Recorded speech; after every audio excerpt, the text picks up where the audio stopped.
கால் உடைஞ்சி காலை வெட்டணும்னு சொன்னாங்க. அதுக்கப்புறம் ஹாஸ்பிட்டல் போயிட்டு 3 வருஷம் ஹாஸ்பிட்டல் பெட்லயே கடந்த 3 வருஷம் 23 சர்ஜரி.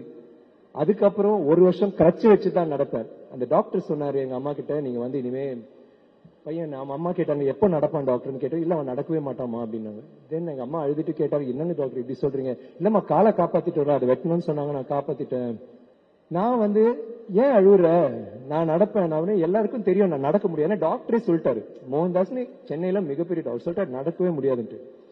ஆனா எனக்கு நடிக்கணும், எனக்கு சினிமால நடிக்கணும். நான் கிறுக்க மாதிரி இருந்தேன். எனக்கு பெரிய ரோல் எல்லாம் பண்ணக்கூடாது, எனக்கு சின்ன ரோல் பண்ணாலும் ஒரே ஒரு சீன்ல வந்தாலும் பரவாயில்ல, அந்த ஒரு வெறியில தான் இருந்தேன். அப்படி இருக்கும்போது மெதுவா பட வாய்ப்புகள் வந்துச்சு. பட வாய்ப்புகள் அதுவும் ஒர்க் அவுட் ஆகல. என்னோட போராட்டம் அங்கே தொடர்ந்துச்சு. இன்னொரு 10 வருஷம் போராடினேன். நான் அன்னைக்கு நான் விட்டு இருந்தேன்னா இன்னைக்கு நான் இந்த மேடையில நான் இருக்க மாட்டேன்.